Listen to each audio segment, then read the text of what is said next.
வணக்கம், SS engineering works. இன்னைக்கு நம்ம என்ன பார்க்க போறோம்னா பேப்பர் பிளேட் மிஷின் பார்க்க போறோம். பேப்பர் பிளேட் மிஷின் அப்படின்னு பாத்தீங்கன்னா நம்ம கிட்ட செமி ஆட்டோமேட்டிக் இருக்கு, ஃபுல்லி ஆட்டோமேட்டிக் இருக்கு, ரெண்டு மாடல்ஸ் இருக்கு.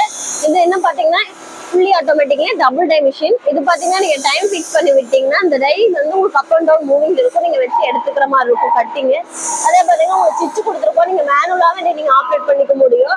இது மட்டும் இல்லாம உங்களுக்கு சிங்கிள் டைம் பண்ணி கொடுக்குறோம். ஆட்டோமேட்டிக்லயே சிங்கிள் டைம் இருக்கு, ஆட்டோமேட்டிக்லயே செமி டைப்பும் இருக்கு. இதுல பாத்தீங்கன்னா நீங்க எல்லா டைஸுமே யூஸ் பண்ணிக்க முடியும். பாக்கு மட்டை டை, பேப்பர் பிளேட் டை, வாழல கட்டிங், இந்த மாதிரி நீங்க மல்டி பர்பஸ் அந்த மிஷினை யூஸ் பண்ணிக்கலாம். இதுல பாத்தீங்கன்னா நாங்க சிங்கிளும் கொடுக்குறோம், டபுள் டையும் கொடுக்குறோம். இந்த மாதிரி சிங்கிள் டைல பாத்தீங்கன்னா உங்களுக்கு 4 inch, 6 inch, 8 inch, 10 inch, 12 inch இந்த மாதிரி நீங்க டை சேஞ்ச் பண்ணி இந்த மிஷினை யூஸ் பண்ணிக்க முடியும். இந்த மிஷின்ல பாத்தீங்கன்னா நீங்க எல்லா டைமே யூஸ் பண்ணிக்கலாம் மல்டி பர்பஸா. இது பாத்தீங்கன்னா உங்களுக்கு ஸ்டீல் காஸ்டிங் தான் நாங்க கொடுத்துருக்கோம். அந்த டைல உங்களுக்கு ஏதாவது ப்ராப்ளம்ஸ் அப்படின்னாலும் கூட நீங்க சர்வீஸ்க்கு எந்த பிரச்சனையும் இல்லை, நாங்க வீட்டுக்கே வந்து ரெடி பண்ணி கொடுத்துருவோம். எல்லாமே பாத்தீங்கன்னா உங்களுக்கு ஹெவியா ஸ்ட்ராங்கா தான் இருக்கும். மிஷின்ல இருந்து உங்களுக்கு டைல இருந்து எல்லாமே ஸ்ட்ராங்கா தான் இருக்கு. உங்களுக்கு இந்த மாதிரி மிஷினரிஸ் வேணும் தேவைப்படுது அப்படின்னா எங்க ஸ்கிரீன்ல தெரிய நம்பரை கான்டாக்ட் பண்ணலாம். தேங்க்யூ.